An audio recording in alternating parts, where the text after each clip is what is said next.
अस्सलाम वालेकुम, मैं हूं मेहताब अजीज और आज हम बात करेंगे सुप्रीम कोर्ट ऑफ पाकिस्तान की, जहां आज तवील अदालती कार्रवाई के बाद एक बहुत बड़ा फैसला सामने आया है। अदालत ने वफाकी हुकूमत की दरख्वास्त मंजूर करते हुए मुबारक सानी केस में अपने 6 फरवरी और 24 जुलाई को दिए गए फैसलों में से पैराग्राफ नंबर 7 और 42 हज़फ कर दिए हैं। अदालत ने अपने फैसले में ये भी वाज़ेह कर दिया कि जो पैराग्राफ हज़फ करवाए गए हैं वो मुस्तकबिल में किसी भी अदालती फैसले में बतौर मिसाल पेश नहीं किए जा सकेंगे। ये मुबारक सानी केस है क्या और इन हज़फ कराए गए पैराग्राफ में क्या कहा गया है और आज के इस फैसले की अहमियत क्या है, आइए इसका एक जायजा लेते हैं।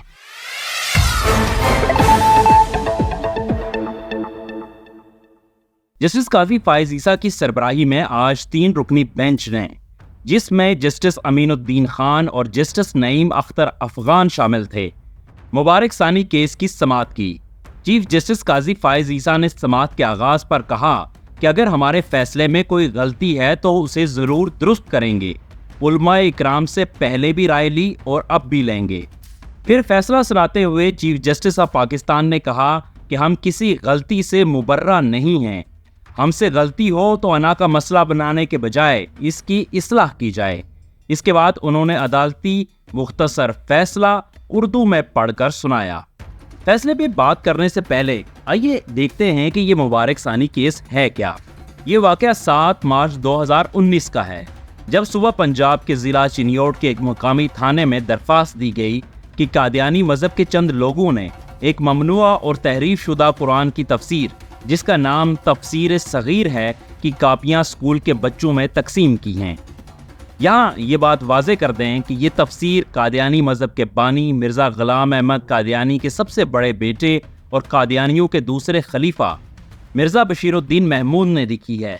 इसका पहला एडिशन 1957 में शाया हुआ था। इस तफसीर में कई मकामात पे मुसलमानों के मुतफ़िका अकायद से हटकर तहरीफ की गई है। इस दरख्वास्त को दायर हुए 3 साल गुजर चुके थे, जब मुख्तलिफ कानूनी रुकावटों के बाद बिलाखिर 6 दिसंबर 2022 को ज़िला चिन्योट के इलाके चिराब नगर में FIR दर्ज की गई। इस मुकदमे में कानून की 3 दफ़ात को शामिल किया गया था। पहली शिक Punjab Quran printing and recording act थी। इस कानून के मुताबिक अगर कोई गैर मुस्लिम कुरान मजीद के किसी नुस्खे में किसी आयत का तर्जमा, तफसीर या तबसरा मुसलमानों के अकीदे के बरक्स करे तो इसे 3 साल तक कैद की सज़ा हो सकती है। दूसरी शिक इसमें 295B थी, जिसके मुताबिक कुरान को तौहीन आमेज तरीके से बरतना या इसमें तहरीफ करना, इस शिक के तहत जुर्म की सज़ा उम्र कैद है।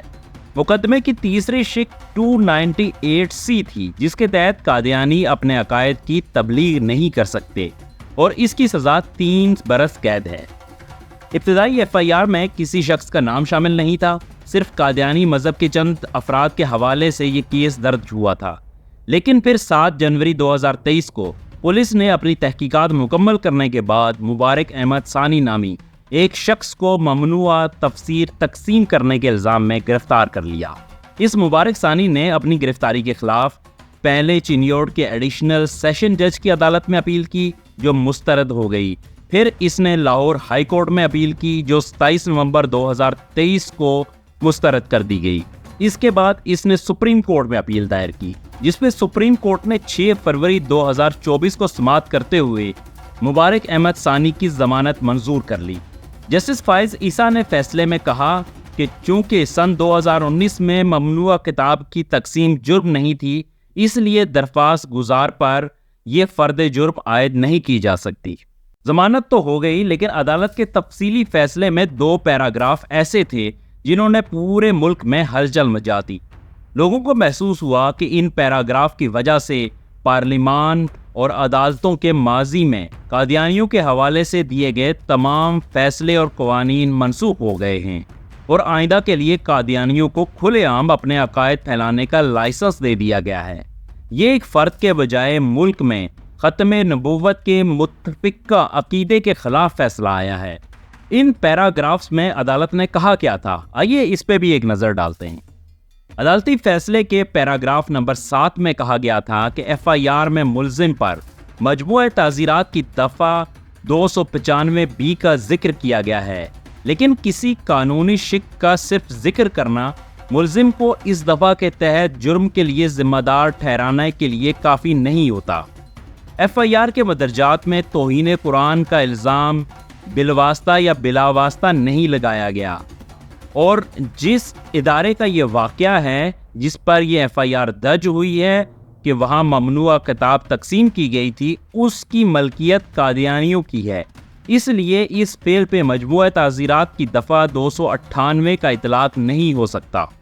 پیراگراف نمبر 42 میں کہا گیا تھا کہ آئینی اور قانونی دفعات اور عدالتی نظائر کی اس تفصیل سے ثابت ہوا کہ قادیانیوں کے دونوں گروہوں کو، یعنی قادیانی اور لاہوری گروپ کو، آئین اور قانون کے مطابق اپنے مذہب پر عمل پیرا ہونے، اس کے اظہار اور اس کی تبلیغ کا حق اس شرط کے ساتھ حاصل ہے کہ وہ عوامی سطح پہ مسلمانوں کی دینی اصلاحات استعمال نہیں کریں گے اور نہ ہی عوامی سطح پہ خود کو مسلمانوں کے طور پہ پیش کریں گے، تاہم اپنے گھروں، عبادت گاہوں اور نجی اداروں کے اندر انہیں قانون کے تحت مقرر کردہ معقول قیود کے اندر گھر کی خلوت کا حق حاصل ہوگا۔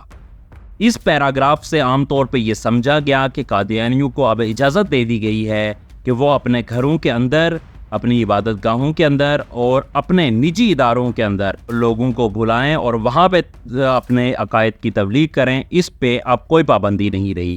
اسی وجہ سے پورے ملک میں ایک خلفشار کی کیفیت پیدا ہوئی، لوگوں میں بے چینی پیدا ہوئی اور انہوں نے سوشل میڈیا پہ اور جہاں جہاں ممکن تھا عدالتی فیصلے پہ تنقید کی، اور پھر اس کے بعد سپریم کورٹ میں ایک نظر ثانی کی اپیل داخل ہوئی، اس کا فیصلہ آیا، لیکن وہ فیصلہ بھی عوام کو مطمئن نہیں کر سکا، جس پر حکومت نے خود ایک اپیل دائر کی اور اس کا آج 22 اگست 2024 کو فیصلہ دیتے ہوئے سپریم کورٹ نے ان متنازع پیراگراف کو حذف کر دیا، جس سے یقینی طور پہ ملک میں بے چینی کا ماحول ختم ہو جائے گا۔ آج ہونے والی سماعت میں عدالت کے اندر تمام مسالک اور جماعتوں پر مبنی مذہبی قیادت اپنے تمام فروعی اختلافات کو ایک طرف رکھ کر موجود تھی۔ اس سے یہ پیغام گیا کہ ختم نبوت کے معاملے پر مسالک اور فقہی مذاہب کے درمیان کوئی اختلاف موجود نہیں ہے، اس مسئلے کے اوپر سب لوگ متفق اور یکجان ہیں۔ یہ آج کی خوبصورتی تھی کہ عدالت نے بھی اپنا فیصلہ واپس لیا، اور پوری جو مذہبی قیادت تھی جس کے بارے میں یہ کہا جاتا ہے کہ ان کے اختلافات اتنے زیادہ ہیں کہ وہ کسی چیز پہ جمع نہیں ہو سکتے، کسی چیز پہ متحد نہیں ہو سکتے، آج ختم نبوت کے معاملے پر ایک بار پھر ہمیں پوری مذہبی قیادت متفق نظر آئی، اور یہی آج کے دن کا خاص پیغام تھا۔ اسی کے ساتھ اجازت دیجیے، اللہ حافظ۔